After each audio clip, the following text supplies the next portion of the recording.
Year 10 and 11, welcome to your video on the context and background of A Christmas Carol in preparation for your English Literature exam. Very basically then, before we go into details about Charles Dickens and the background of the novella, very basically, A Christmas Carol is a novella about a bitter man called Scrooge. After a visit from 3 ghosts, he changes, and by the end of the novella, he becomes a kind and generous man. Charles Dickens then. He was born on February the 7th, 1812, and spent the first 9 years of his life living in the coastal regions of Kent. Now, Dickens's father John was, so we are gathered to believe, a kind and likeable man, but he was financially irresponsible and he piled up a lot of debt throughout his life. And when Dickens was 9, his family moved to London. And his father was arrested and sent to prison because of all this debt he had amounted. Dickens then had to give up education and was sent to work in a factory. That is going to become important in A Christmas Carol.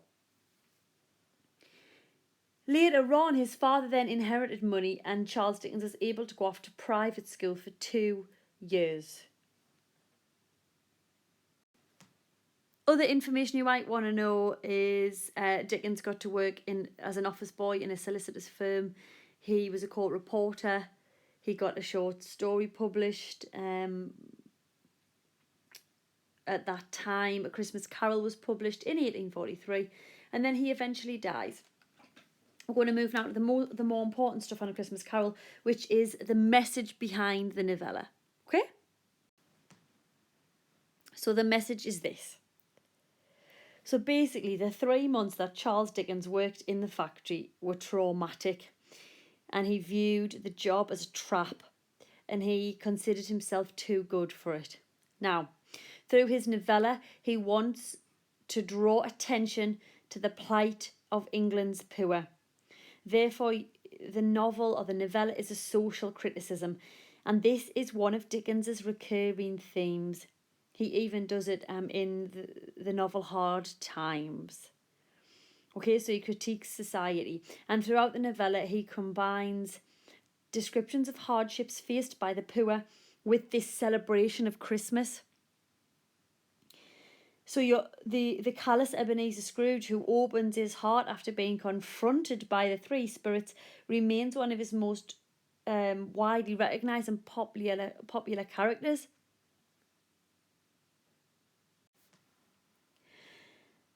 The novella emphasises the importance of social responsibility, and he argues that people have a responsibility to help the less fortunate.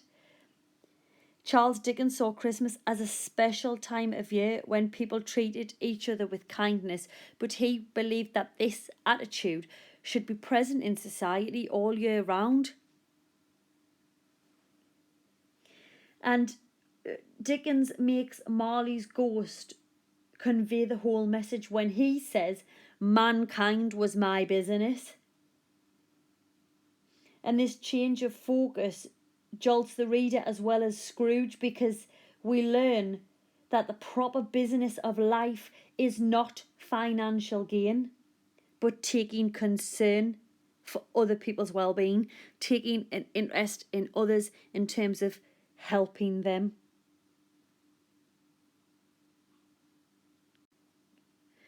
Even Fred describes Christmas as a time when men and women think of people below them as if they were fellow passengers to the grave and not another race of creatures. And Scrooge, as we know, learns to take responsibility for the poor, and in doing so redeems himself as good a man.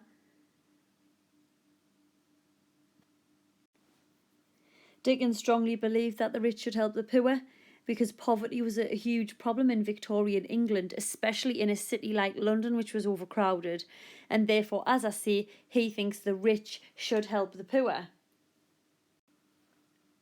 And another thing that he emphasises is the value of education. And he does this through the presentation of the 2 children, ignorance and want.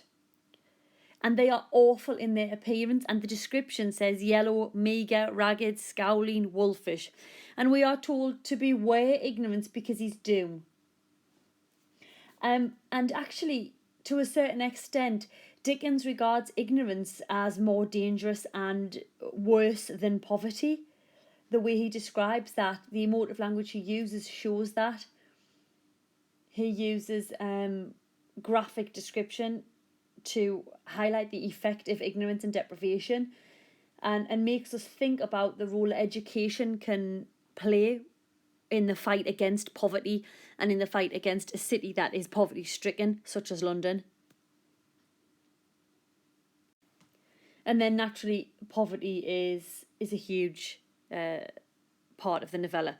So basically, the Cratchits are the face of the poor in the novella. And what we get is Mrs. Cratchit, well, they are living on the edge, aren't they? Because Bob Cratchit can only just afford what the family need.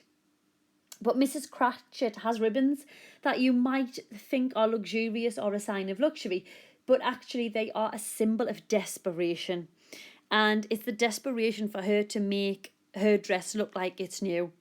And we get the quotation, brave in ribbons.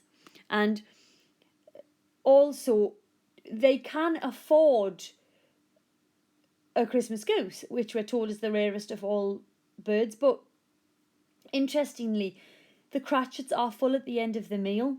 But as a reader, we wonder if it's because they actually don't have enough to eat the rest of the year. So they think they're full when perhaps they're not. It's just in comparison to what it's like to be hungry, if that makes sense. And there's a quotation, something like, nobody said or thought it was at all a small pudding for a large family.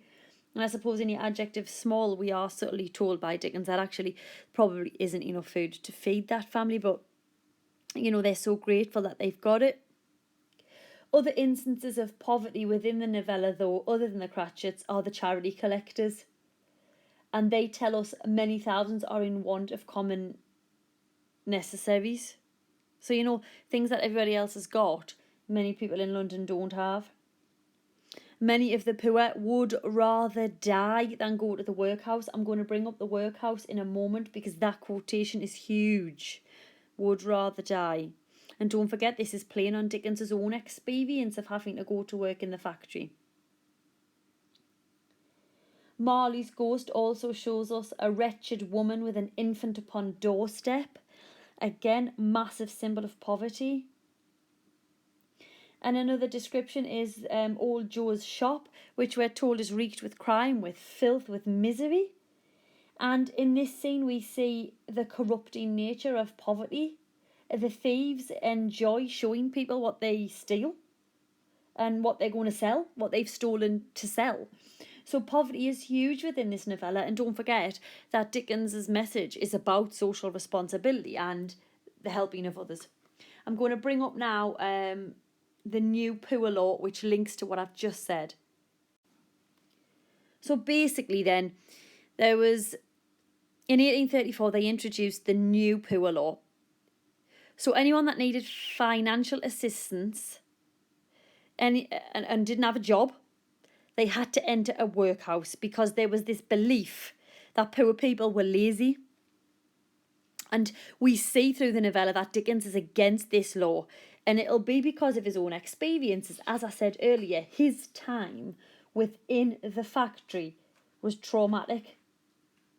He had very little faith or respect for politics or the church, and he saw the new poor law as harsh and unfeeling.